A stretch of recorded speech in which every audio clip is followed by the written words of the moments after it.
আমার এমন কিছু বান্দা বান্দি আছে কখন কোন টাইমে জানি কোন মজলিসে আলেমের কথা শুই না দিলটা নরম করে বৈশেই আমি আল্লাহর কাছে চোখের পানি ঝরায়, পিছনের জীবনের সব গুনার জন্য অনুতপ্ত হয়ে যায়। কখন জানি দিল থেকে কই মালিক যা করেছি ভুল করেছি, সাথে সাথে আমি আল্লাহ তার উপর খুশি হইয়া তার পিছনের জীবনের সমস্ত গুনাহ মাফ করে গুনাহগারের তালিকা থেকে নাম কাইটা ওলির তালিকা উঠা দিব। আত্তাইবু মিনাদ যামবি কামাল্লা যামবালা। আল্লাহ নবী বলেন তওবাকারীর তওবাকে আল্লাহ এমন ভাবে কবুল করে, আল্লাহর গোলাম আমলনামার ভিতরে আল্লাহ পাক কোনো গুনাহ রাখে না, কোনো গুনাহ আল্লাহ রাখে না।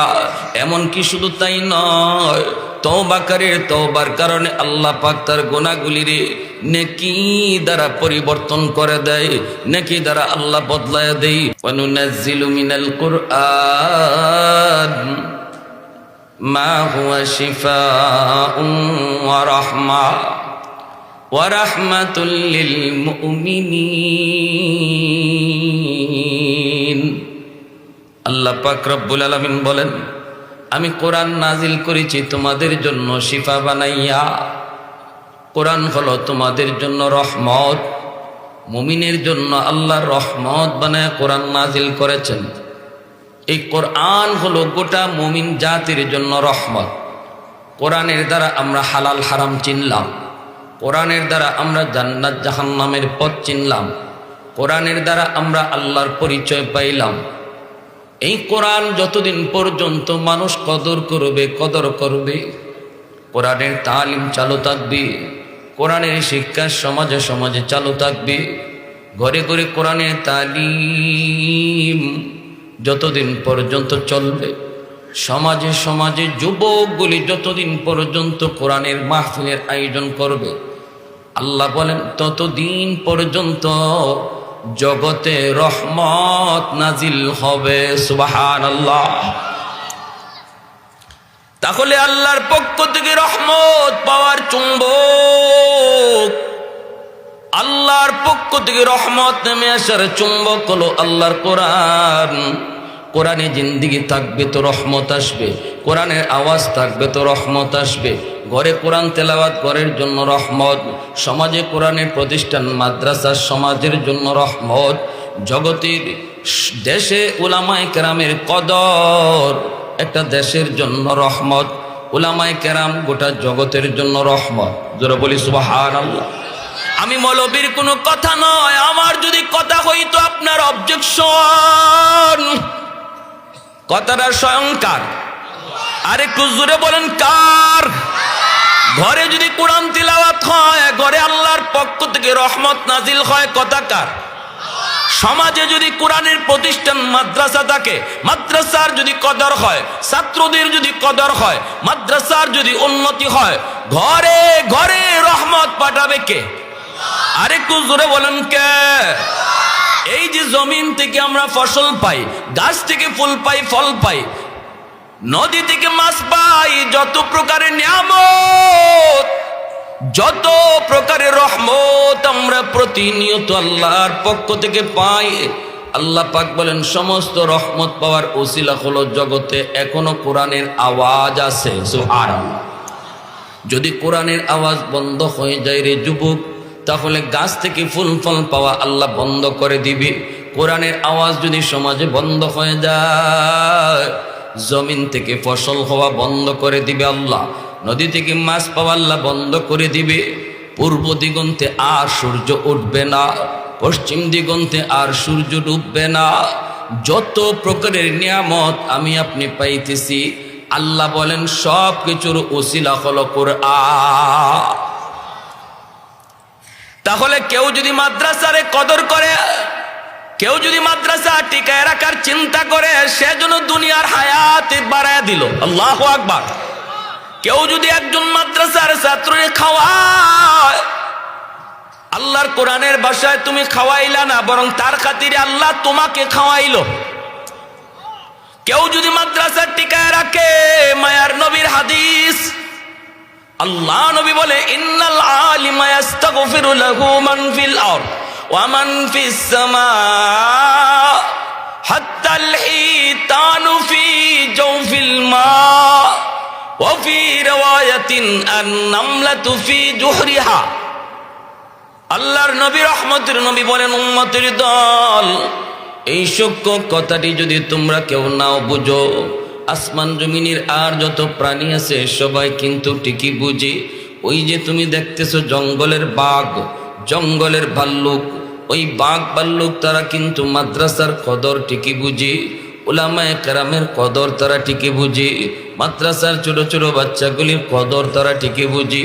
আল্লাহর নবী বলেন শুধু বাঘ ভাল্লুক নয়, গর্তের পিপিলিকা, পানির নিচের মাছ, এরা পর্যন্ত কোরআনের কদর বুঝে, কোরআনওয়ালাদের কদর বুঝে। এজন্যই মায়ার নবী বলেন, উম্মতের দল, তোমরা যদিও না বুঝো ওরা ঠিকই বুঝে। এজন্য গর্তের পিপিলিকা পর্যন্ত, এমনকি গাছের পাতাটা পর্যন্ত 24 ঘন্টা আল্লাহর কাছে, মাদ্রাসার জন্য, উলামায়ে কেরামের জন্য আল্লাহর কাছে দোয়া করে। সুবহানাল্লাহ। আল্লাহ নবী বলেছেন তোমরা বুঝো না, কিন্তু ওরা বুঝে, ওরা বুঝে। বুঝে বিদায় গাছের পাতাটাও কয় আল্লাহ জমিনে মাদ্রাসার সংখ্যা তুমি বাড়ায় দাও, যদি মাদ্রাসা বাড়ে তো আমি গাছের হায়াত বাড়ে। পিপিলিকাও কয় আল্লাহ আলেম সমাজের সংখ্যা বাড়ায় দাও, ঘরে ঘরে কোরআনের হাফেজ তুমি কবুল ফরমাও, যদি হাফেজের সংখ্যা বাড়ে তো আমি পিঁপড়া, গর্তের পিপিলিকারও হায়াত বাড়ে। সুবহানাল্লাহ। পানির নিচের মাছটাও এই কথা কয় আল্লাহ, আল্লাহ উলামায়ে কেরামের হায়াতে বরকত দাও, আলেমদের হায়াত যদি বাড়ে তা আমি পানির নিচের মাছের হায়াত বাড়ে। সুবহানাল্লাহ। আমার ভাইরা, বন্ধুরা, যুবক, এজন্য দিলটা নরম করে একটু কথাগুলি বোঝো। যদিও আমি আপনি বুঝি না, কিন্তু নবী বলেন আর সবাই ঠিকই বুঝে। বুঝে বিদায় তারা 24 ঘন্টা আল্লাহর কাছে দোয়া করে, 24 ঘন্টা আল্লাহর কাছে দোয়া করে। এ যুবক, মনে রাখো, এই জমিন প্রতিনিয়ত আল্লাহর কাছে আবদার করে, মালিক অনুমতি দাও আমি জালেমগুলির ধ্বংস করে দেই, ও মালিক অনুমতি দাও গুনাহগারকে আমি গিলে ফেলি, মালিক অনুমতি দাও। আলা কুল্লি ইয়াউমিন ওয়াল আরদু ইস্তাজিলু রাব্বাহু ওয়াল মালাইকাতু ইস্তাজিলু রাব্বাহু ওয়াল বাহরা ইস্তাজিলু রাব্বাহু আবতালিউ ইবনা আদম ফি কারি, আবতালিউ ইবনা আদম ফি কারি। জমিন কয় মালিক অনুমতি দাও জালেমকে গিলে ফেলি, নাফরমানের পায়ের বোঝা আমি আর নিতে রাজি না, গুনাহগারের ওজন আমি জমিন আর কত সইব, আর কত গুনাহগারের পায়ের আওয়াজ আমি শুনব। ও মালিক, ওই সুদখোরের 5 তলা বাড়ির ওজন আমি জমিন আর কত নিব? আল্লাহু আকবার। জমিন প্রতিনিয়ত আবদার করে তুরস্কের জমিন 5 তলা 10 তলা বিল্ডিং গুলি গিলে ফেলল। সিরিয়ার জমিন এরকম ভাবে 50,000-এর মতো মানুষ গিলে ফেলল। আল্লাহ পাক রব্বুল আলামিন বলেন, হাদিসে কুদসি আল্লাহর নিজের ভাষা, আল্লাহ বলেন শুধু তুরস্কের জমিন নয়, বাংলাদেশের জমিন পর্যন্ত এই আবদার করে, পাকিস্তানের জমিনও এই আবদার করে, প্রতিদিন এই আবদার করে, মালিক আর সহ্য হয় না, আসবিরু ইলা মাতা আসবিরু, আমি আর কত ধৈর্য ধরব, আমি গুনাহগারের পায়ের আওয়াজ আর কত শুনব। ওয়াল বাহরা ইস্তাজিলু রাব্বাহু, আল্লাহ বলেন শুধু জমিন নয়, সাগর মহাসাগরগুলি আবদার করে। কক্সবাজার সমুদ্র সৈকত আল্লাহর কুদরত দেখার জন্য কতজন যায়, কিন্তু কত নাফরমান ওই সাগরের পারে যায় নাফরমানি করে। আওয়াজ দেয়া বলো ঠিক কি না? সাগর মহাসাগর প্রতিনিয়ত কয়, মালিক আমি সাগরের পানি আর কত নাফরমানি দেখব গো, আর কত আমি জালেমের জুলুম দেখব। ও মালিক, গুনাহগারগুলি গুনাহ করে জমিনকে একদম নাপাক বানায় ফেলাইছি। আমাকে তুমি অনুমতি দাও, আমি সাগর এই নাপাক জমিনকে পাক বানায় দেই, পানি দিয়ে একদম পাক বানায় দেই। এইভাবে ফেরেশতারা পর্যন্ত আল্লাহর কাছে প্রতিদিন আবদার করে, মালিক আর কত দেখবো, আর কত দেখবো। আল্লাহ পাক রব্বুল আলামিন কয়, রে জমিন থাম থাম, তোমরা যারা জমিন ধ্বংস করে দিতে চাও, আমি আল্লাহ দেখি এই জমিনে কেমন অন্যায় হয়, কেমন অত্যাচার হয়, কেমন জুলুম হয়। এরপরও আমি কেন ধরি না জানোনি? কারণ এই মানুষকে আমি আল্লাহ বড় আদর করে বানাইছি। আসমান আল্লাহ বানাইছেন কুন ফায়াকুন বইলা, জমিন আল্লাহ বানাইছেন কুন ফায়াকুন বইলা, ফেরেশতাও আল্লাহ বানাইছেন কুন ফায়াকুন বইলা। কিন্তু আমারে আপনারে আল্লাহ পাক কুন ফায়াকুন বইলা বানায় নাই। আমারে আপনারে যখন আল্লাহ বানাইছে, খালাকতু বিয়াদাইয়া, আল্লাহ বলে আমি আমার নিজের হাত দিয়া বান্দা বান্দিরে বানাইছি। কারণ এই চেহারার মধ্যে এত দামি কপাল, এই কপাল দিয়া বান্দা আমার কুদরতি কদমে সেজদা দিবে। এই কপালটার এত দাম, এই কপাল ফেরেশতাদের হাতে বানাইলে হয় না, এই কপাল কুন ফায়াকুন বলল হয় না, এই কপাল আমি আল্লাহ নিজের হাতে বানাইছি। এ জমিন, এখনো এই জমিনের মধ্যে আমার এমন কিছু বান্দা বান্দি আছে, কখন কোন টাইমে জানি কোন মজলিসে আলেমের কথা শুই না দিলটা নরম করে, দিলটা নরম করে বৈশেই আমি আল্লাহর কাছে চোখের পানি ঝরায়, পিছনের জীবনের সব গুনার জন্য অনুতপ্ত হয়ে যায়। কখন জানি দিল থেকে কই, মালিক যা করেছি ভুল করেছি, সাথে সাথে আমি আল্লাহ তার উপর খুশি হইয়া তার পিছনের জীবনের সমস্ত গুনাহ মাফ করে গুনাহগারের তালিকা থেকে নাম কাইটা ওলির তালিকা উঠা দিব। আত্তাইবু মিনাদ দামবি কামাল্লা যামবালা। আল্লাহ নবী বলেন, তওবাকারী তওবাকে আল্লাহ এমন ভাবে কবুল করে, আল্লাহর গোলাম আমল নামার ভিতরে আল্লাহ পাক কোনো গুনাহ রাখে না, কোনো গুনাহ আল্লাহ রাখে না। এমন কি শুধু তাই নয়, তওবাকারীর তওবার কারণে আল্লাহ পাক তার গুনাহগুলিরে নেকি দ্বারা পরিবর্তন করে দেয়, নেকি দ্বারা আল্লাহ বদলায় দেয়। তওবাকারী গুনাহ যদি পাহাড় পরিমাণ হয়, তওবার কারণে আল্লাহ পাক রব্বুল আলামিন পাহাড় পরিমাণ নেকি বানায় দেয়। যদি তার গুনাহ সাগর পরিমাণ হয়, তওবার কারণে আল্লাহ পাক সাগর পরিমাণ গুনাহকে নেকি বানায় দেয়। ইল্লা মান তাবা ওয়া আমানা ওয়া আমিলা আমালান সালিহা ফাউলাইকা ইউবাদদিলুল্লাহু সাইয়্যাতিহিম হাসানাত। আল্লাহ পাক বলে, যখনই তওবা করি, ঈমান আনে, নেক আমল করে, আমি আল্লাহ তার গুনাহকে নেকি দ্বারা বদলায় দিই। বলুন তো দেখি, আমরা যারা এখানে বসলাম, বসার আগে আমার নাম ছিল গুনাহগারের খাতায়, কিন্তু দিলে দিলে যদি তওবা করি, তওবা করতে এমপি সাহেবের হাত ধরা লাগে না, তওবা করতে চেয়ারম্যানের হাত ধরা লাগে না, তওবা করতে ইমাম সাহেবের হাত ধরতে হয় না, তওবা করতে জবান দিয়ে আওয়াজ করে গুনার কথা শুনাইতে হয় না। দিলে দিলে যদি একবার কও, মালিক যা করেছি ভুল করেছি আর করবো না, এতটুকু কথা যদি যুবক তুমি বলতে পারো দিলে দিলে রে, কারণ একটু তাকায় দেখো, ডান দিকে তোমার খেলার সাথে কবরে শুয়ে রয়েছে, বাম দিকে তাকাইলে দেখবা লেখাপড়ার সাথে কবরে চলে গেছে, সামনের দিকে তাকাইলে দেখবা কত মায়ার মানুষ কবরে শুয়ে রয়েছে। আজ রাত তোমার জীবনের শেষ রাত কিনা কেউ জানে না, এই মাহফিল তোমার আমার জীবনের শেষ মাহফিল কিনা কেউ জানে না। কত যুবক ঘুমায় আর ঘুম থেকে উঠে না, কত বাবার সন্তানের কাছ থেকে বিদায় নিয়ে যায় আর সন্তানের কাছে ফিরে না। এই কথাটা অন্তরের ভিতরে আইনা যদি দিলটারে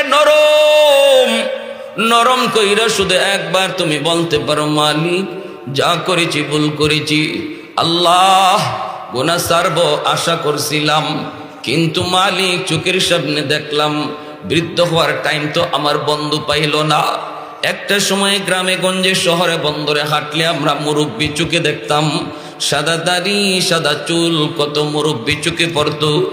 দিন যত যাচ্ছে মুরব্বী আর দেখা যায় না, কারণ হলো মানুষ মুরব্বী হওয়ার টাইম পায় না। যৌবনেই কবরের ডাক চলে আসে, ঠিক কিনা জোরে কর। এই চিন্তা করে যদি তুমি আর আমি আল্লাহর কাছে কান্না করি আর হৃদয় দিয়া দিল দিয়া বলি, রব্বুল আলামিন দিলের খবর জানে না জানে না? মুহূর্তের ভিতরে আল্লাহ পাক বর্ষার আগে আমার নাম ছিল গুনাহগারের খাতায়, দিলে দিলে তওবার নিয়ত করা মাত্রই আল্লাহ উঠায় দিবে অলির খাতায়। কেমনে অলি হয়? কই গুনারে আল্লাহ নেকি বানায় দেয়।